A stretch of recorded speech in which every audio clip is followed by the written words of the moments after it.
Game 3, let's find out right now. Of course, TheRipper has one goal which is going to be a little bit hard to achieve, and that is becoming the crowd favorite after a player who just won with carriers. I think his only option may be to go for mass Nidus play if he wants to win the crowd over now. I think he's going to actually have to turn into TLO. That would be a tough point. That would be quite difficult to do, actually. I don't know, man. Although TLO, He seems pretty good. he does seem pretty good. He could do it. So, let's introduce these two players. In the top right, we do have the Red Zerg, currently one game down. Just came up against carriers, just thought he could macro his way to victory, but in game 2 he's going to have to come out with something good. It is TheRipper. And his opponent in the bottom left-hand corner, the People's Champion, the Admiral of the United States Navy, the Yellow Protoss, just one game away from sealing his fate as the champion of DSCL Qualifier number 8. We've got Admiral Nimitz. And now, apparently TheRipper failed at something, but who knows what that was. But, alas, what we have coming down now is just probes and drones. Probes and drones all the way homes. But, at some point we should see some buildings get built. The pylon down on the low ground. Nimitz probably going to go for a Nexus first, I would imagine. Or not. No, he's going to go for the gateway opening yet again. He is going to go for the gateway opening, and now if he goes for a 2-gate, I'll be stoked. I don't think he's actually going to go for a 2-gate. And TheRipper letting us know that he accidentally dropped an early Overlord, which can set you back a bit in macro.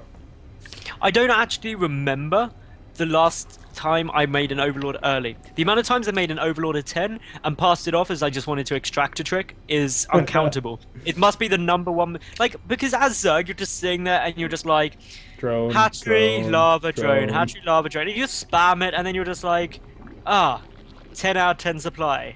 Yep. Oops. And you're like, I'll just extract a trick and look hardcore. But, of course, extractor tricks do make you look at least 50% more awesome. Yeah, doesn't actually give you a whole lot more inefficiency. In fact, some would argue that it is less efficient, but like makes you look hardcore, man. And sometimes you gotta do that. You gotta sacrifice some efficiency to look good. Exactly. I do with my hair. If I shaved it all off, I'd be probably a couple of pounds lighter, and I could run really, really fast and go and win an Olympic medal or something. But nope, gotta do it. Gotta keep the hair. Pylon block coming down once again, but TheRipper coming on in. Gonna be able to get the Zerglings in there. The probe gonna scoot on by though and go back for a second look at the base. Make sure that no early gases are coming down. Make sure that there's no early roach pressure coming out. And the Queen timing even scouted as well. That is very important information. Meanwhile, we do have the third base getting taken by TheRipper any second. There we go. So at about 4 minutes 10. Very normal timing, considering the fact that he got the 4 Zerglings out. And he got 4 Zerglings in game 1 as well. But as we see, pushing in, and the wall-off is luckily complete. But with no cannon, those Zerglings can just start chipping away, and the Zealot will have to come and join them very shortly. He's doing a good job of poking in and out. The second Zealot now out, so he can use one to go kill them all. Kill them all! Probe just scoots on through right there. And Zerglings are repelled, so that with the Forge, going to be able to drop the cannon, and also going to be able to start working on some upgrades if you should choose to do so. Feels like the first 2 gases a little bit late here for Nimitz. Yeah, they are a bit late. It's a lot to do with the fact that he went for that gateway earlier. He didn't need them so soon, although he's only just starting to mine from it now, and that means that actually he's not going to be able to get Warp Gate out as soon as the Cybercore finishes. Maybe the Zerglings were a bit of a distraction. Maybe that just took his mind off it. Maybe he was just too busy remembering how awesome he was in game 1. I know I probably would be. Yeah, I mean, that's just one of those things that it sticks in your mind, and you can't get it out of there. You're like, man, did I really just make 7 carriers and just crap on that guy's day? Yeah, I did. It's like my Valentine's Day 2013. Yeah, you make a scrapbook.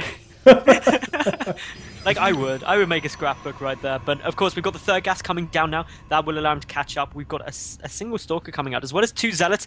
Gonna go and retake that watchtower. They're like, you know what? We want to watch things. That's our job right now. But meanwhile, behind this Ripper, he is just making drones and drones and drones, because that is what Zerg players like to do for a good 7-8 minutes. Keep calm and make drones and overlords. Exactly. Man, Drones oh, and man. overlords. The D button on my keyboard gets very worn out because of playing Zerg quite a lot. I actually got new keys for my keyboard specifically for my S and D buttons. Like those What's would be really quite frustrating for me though is being a Starcraft player. Like my keyboard has hardened WASD keys for all like FPS gamers and stuff, and I'm just like, what about us RTS players? Harden all the keys. Sometimes you need more than just 4 keys. I'm talking to you, Call of Duty players. And League of Legends players. Whoa, I mean, whoa, you have whoa. items, but you use them occasionally. That's true. That's true. Of course, you can't be too mean on them because I do actually like all the esports. All right. of the esports are brilliant. We're a big esports family, except for fighting games. Yeah, everyone hates fighting games. I don't know why, but they're a different crowd. Like at LAN, the fighting crowd just like stick together, and they look just so much more gangster than everyone else. They're from the streets, man. They're from the streets. Now, you know who else is from the streets? Mr. Ripper over here. He's from the streets of London. Call him Jack the Ripper. He's just throwing down his macro hatchery and going for a very, very conventional. This looks like pretty much like as standard can be at this point. There's literally no deviation from complete standard. No, I don't want to say that as a bad thing though, because standard play means good late game. That is essentially what you can say to yourself there. It may not be exciting now, but it increases the chance of carriers late game by at least 100%. So this is just pretty much brilliant for us. The third base now coming down for Nimitz. That is an early third base, but Cloud Kingdom is one of the maps you can get away with that with a gateway wall off. Yeah, he's going to have to get those gateways down and fortify it with some cannons here in a moment. And Blink coming out on top of that Twilight Council that he had already had. An Observer going out, and Blink Stalkers with an Observer. The Observer is indeed on its way. That Blink play has served Nimitz so well this evening. Remember, he has won games off of that, and most notably against Kev. Meanwhile, though, for the Ripper, he's got the double evolution chamber down yet again. He's got 1-1 finished up, and now he's going with that mass speedling style. And look at this, Nimitz moving out with those stalkers and those sentries. They are almost certainly going to die as long as the Ripper goes right now. But he stops. Oh no, he stops directly under an Observer, and Nimitz able to consolidate his forces. Now has enough to deal with this. Gonna pretty not the greatest force fields actually, and one Zergling going to escape on in here. Going to be able to snipe down Sentry, and the Zergling pretty much stuck. Going to be trying to group up once again over here, and will be able to escape with a pretty good number. The Ripper falling behind on supply, but a lot of energy used up on those force fielding sentries. Well, those sentries are now pretty drained. But behind this, the Ripper, he's getting up the Spire. He's getting up the Infestation Pit. It's just complete. He's getting up his 4th base. He's got the Macro Hatch. He's got the 2-2 upgrades. Pathogen Glands. Blink about to be finished, though, for Nimitz. And we know Blink is the point where he goes a bit crazy. And, well, he's moving out yet again. There's still an awful lot of speedlings out on the field, though. 27 beef.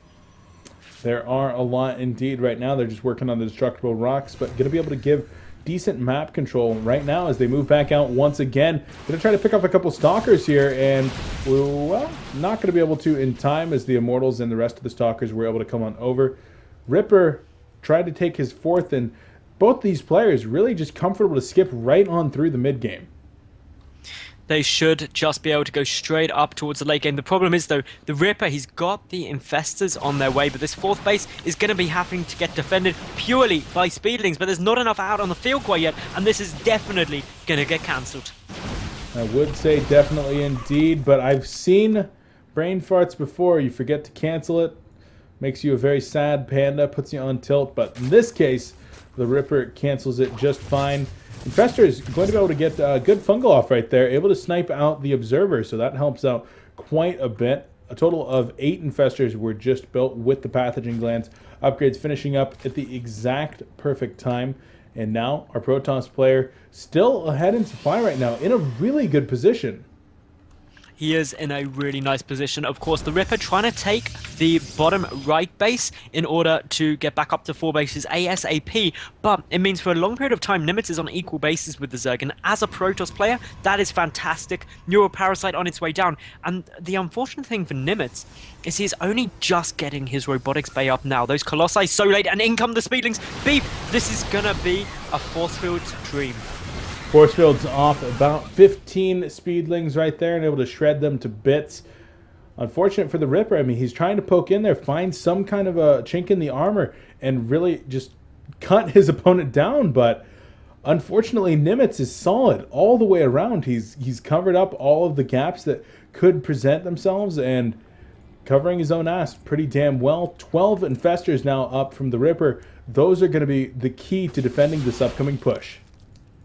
The concern, though, is the fact that Nimitz is at 177 supply to the 175 of the Ripper. Army supplies-wise, he's ahead, and when a Protoss is ahead in army supplies, it is bad times. So, what have we got? We have got Nimitz taking his 4th base, getting the Stargate up, the Hive about to finish. For the Ripper, the Greater Spire will start near instantaneously, hopefully. But, to be honest, these two still being passive. They want to get to the late game so desperately. They do indeed. Nimitz wants to show us more carriers, and boom! Stargates! Stargates, he's going to drop that fleet beacon. Probably get the mothership first before looking at some kind of a carrier transition. But as he hits 200 supply here momentarily, Infested Terran's going to be going down. Nimitz can just back up, not having to engage into this. But going for the force fields, there's the Fungals on the Zealots up in the front line. And the Infested Terran's going to be coming in now, trying to put out a lot of damage. More beach balls hitting the ground. But the Colossi in the background able to just shred this. And the Ripper in a lot of trouble right now. The Infestor's out of energy. More perfect force fields covering the left flank. More Infested Terrans going to be coming out there. And a Neural Parasite even on the Colossus. But the Colossus is going to be able to retake itself as the Infestor goes down. The Ripper down to 127 supply. Going to lose his 5th base. Well, as we can see, 3K minerals, and that's with it. that, the Ripper GG's out, and as such, Nimitz 2-0s the Grandmaster.